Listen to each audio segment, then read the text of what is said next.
Okay, hey guys, this is Will. I've got November 16th, 2014. I've got 1835. I'm making this video in response to the closing arguments this week in our class, LA Film School. Uh, Digital citizenship is what we're talking about this week. And sorry, my dogs and my laundry in the back room is making noise, so forgive me for that in advance. Let's see here. To get straight to the point here, there's a Jason Richter who's responded to one of my posts, and I wanted to respond directly to it in a video here that may help him and others who may not understand all the circumstances. It might help them bring this point, uh, bring it to light. I don't know. Communicating in the way that it's been communicated obviously has fallen short, given his response back. But maybe this will help. I honestly don't know if it'll help or not. But we can give it a shot and see if there's a way. Because I think it's important to understand about cyberbullying, internet bullying, stuff like that, and suicide prevention, because it happens so much. Just because it happens so much, and there's a point of defeat that's felt. Um, that sometimes we feel so overwhelmed. We society feel so overwhelmed by the problem of cyberbullying, internet bullying, that kind of thing, and suicide that we almost get to the point where it's like, forget this. I don't want to fight it anymore. I don't want to fight I don't want to fight suicidal thoughts. I don't want to fight um, the whole elephant that comes with it in the big picture here. Okay, so um, let me read part of this so I can try to help clarify what my point is. The point is, if you take the part in the lives of the ones you love, you would see the signs, and if you know of a better way to prevent suicide than actively participating in the lives of the ones you love, enlighten us with your infinite wisdom. Uh, okay, and I'll stop there. Okay, where I'm going with this, Jason, and anybody else who may not understand what I'm talking about here is this. My wife cares tremendously about me. Right?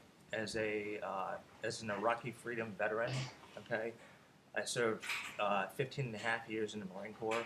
Um, did many real world missions, but the one that affected me the most was my very last one. Uh, my deployment to Iraq in 2005 uh, with a unit out of Cherry Point, North Carolina, was a defining point for me. I've had a lot of people honestly and sincerely ask, you did 15 and a half years, why didn't you do 20? Well, then when I explained to them I was medically released from active duty resulting from that tour of duty in Iraq, then I get the face of, oh, wow, okay, yeah, enough said, more than enough said. And uh, so what that does is it brings me to this point. While there are signs, and I think you, Jason, and anybody else watching this video are absolutely right, there are signs to see out there. That does not mean that every person out there is going to know uh, how to respond when those signs are noticed and recognized or acknowledged. Okay, so let's see here. My wife is going to notice signs when I'm starting to isolate myself, when I'm starting to feel, distant, if I feel depressed or, anxiety or something like that. And I'm throwing myself out there under the bus on this one because I think it's more important that we learn from this than it is for me to keep it private to myself and uh, just kind of hope it gets better. Okay, I've been out of the Corps for 8 years, and unfortunately found out that what the conditions that I've been diagnosed with are actually getting worse, not better. Um, so here's the deal, okay? Um, considering the veterans, the military personnel make less than 1% of the population in the United States, it is also very difficult for veterans when they get back to find other people to relate to, because we are less than 1% in the population. Okay? You can watch videos, read blogs, all this other kind of stuff. One thing I would encourage is to look up like anxiety for veterans on YouTube. Do a YouTube search, okay, and find how families are adjusting to their loved ones coming home. Okay, there's a woman. I just saw her video last night. She's a widow of an Army Ranger. Uh, I don't know how long he was in the Army for. I just know that he was an Army Ranger, and that he was home from his 8th deployment, combat deployment, and he, excuse me, he had received orders already, and he was due to leave in less than a month for his 9th deployment overseas, and he killed himself. Okay, now, why am I sharing that specific story here? Because I think the story itself is so important. It's happening so much that if it can save a life or help people understand even better, so that somebody who watches this video or hears my voice can start to understand better, if they can go out and save a life, that's another vastly important and precious life that's preserved. Okay? While there are signs out there, like I said, that doesn't mean that everyone knows how to respond to those signs appropriately. And in the absence of an appropriate response, many veterans, including me, have turned to a lot of things. Alcohol. I'm a recovering alcoholic of over 5 years now. Okay, not a drink in just over 5 years. And when I came home, people did see signs. They noticed that when I came back, I was totally and completely different.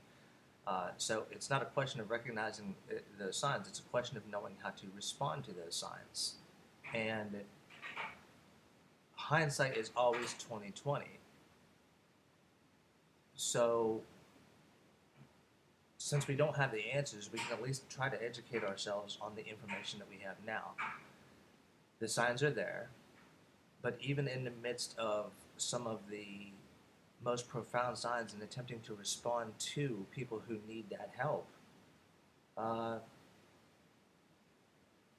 that point of no return can be reached by certain people under factors that are so variable and so numerous that it's beyond comprehension.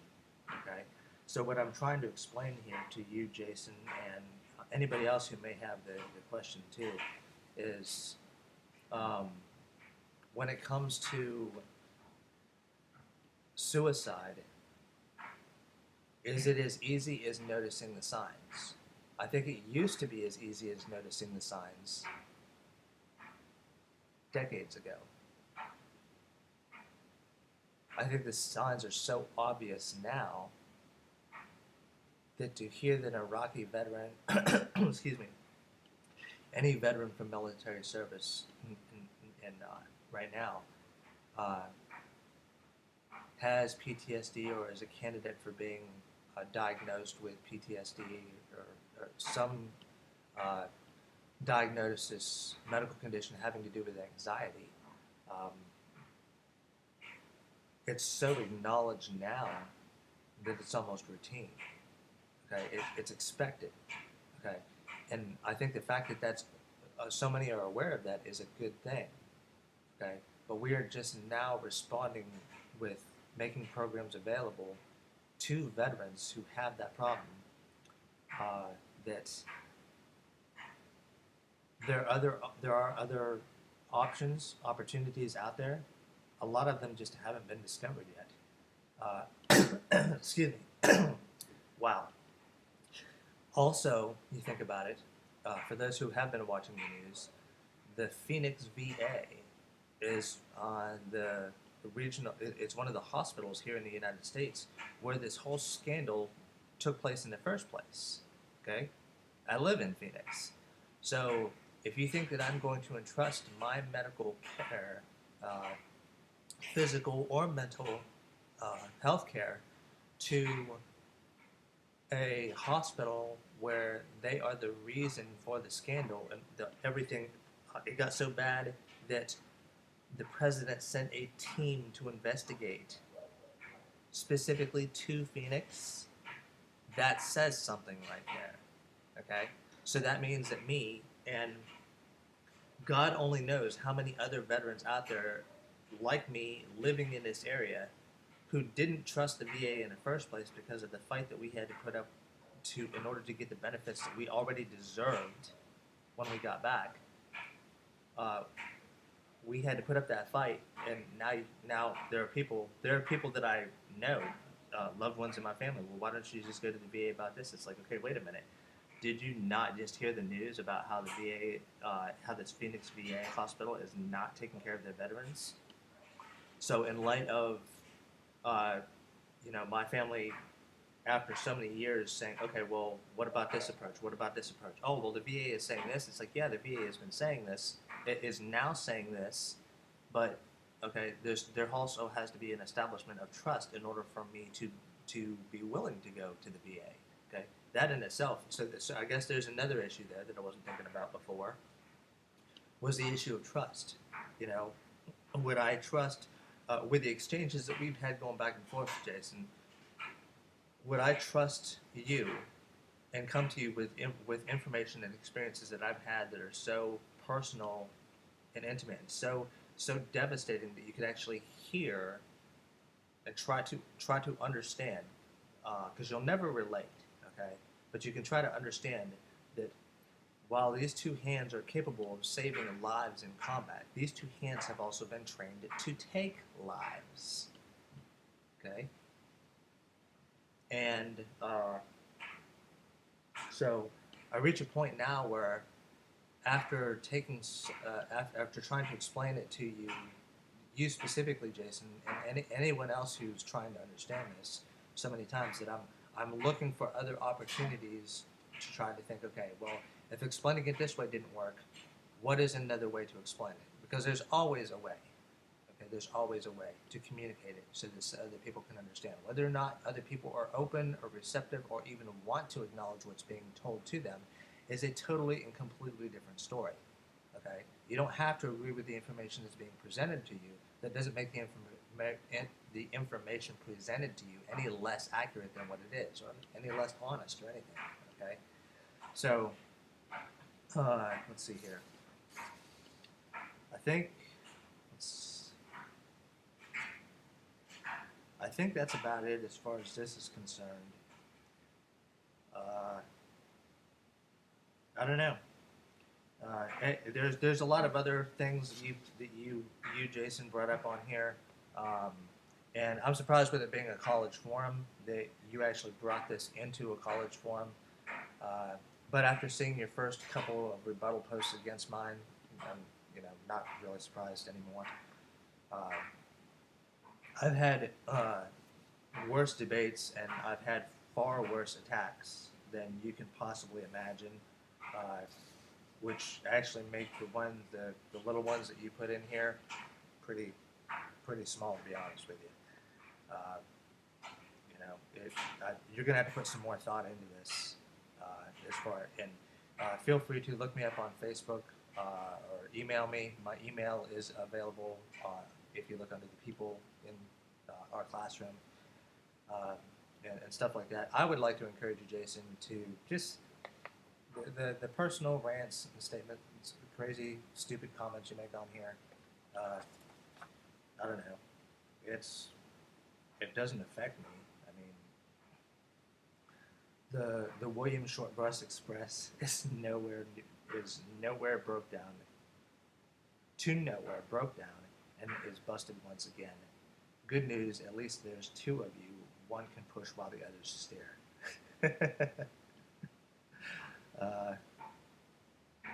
That's actually pretty good. I would, if this was a sitcom or stand-up comedy, Uh, wow, that was pretty good. Uh, I'm not sure where it sits in this whole college forum thing, uh, but uh, you'll find your place somewhere. Uh, so anyway, I'm skimming through this while I'm making this video in case that isn't obvious.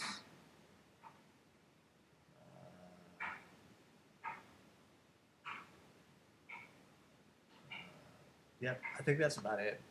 So, if you have any questions, you, Jason, or anybody else have any questions, I think uh, when it comes to accountability, responsibility, and being a responsible digital citizenship in the end, uh, this this issue with concern, valid concern about suicide, regardless of whether it's among high school kids, whether it's veterans, or whatever the case is.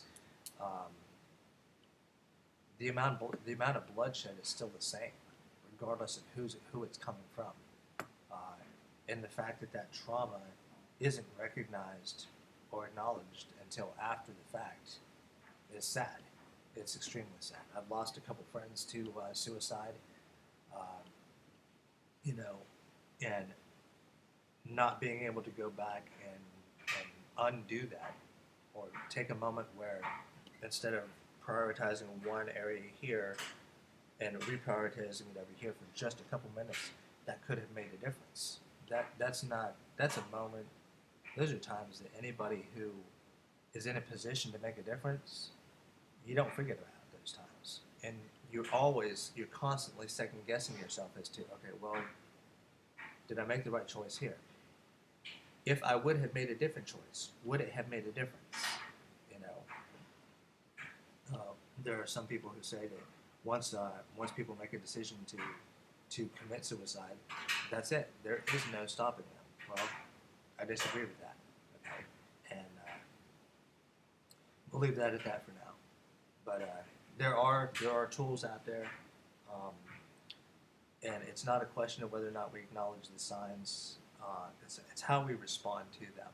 So that's the closing thought I can leave you with, and hope that that offers a little bit more uh, light, maybe a different approach that you hadn't thought about before. But like I said, feel free to contact me back or something like that. Uh, Hit me up on the post, email. If you find me on Facebook, look me up, and don't hesitate to ask any other questions. Okay. Um, what I'll do is just dismiss any of the childish ones, specifically to you, Jason. I'll dismiss any of the childish ones and approach the serious questions that you have, because I think, regardless of the face behind the questions or the heart behind the questions, that doesn't make the question any less valid or legitimate. Okay, so it's for that reason alone, to honor those who could not be reached and made that decision to end it all. I'm making the choice to come forward and honor them by doing what I can, what little bit I may be able to do to try to make a difference in that perspective. If you agree with that, Jason, if you don't agree with that, that's entirely up to you. That's the choice that I've made. Thanks for your time.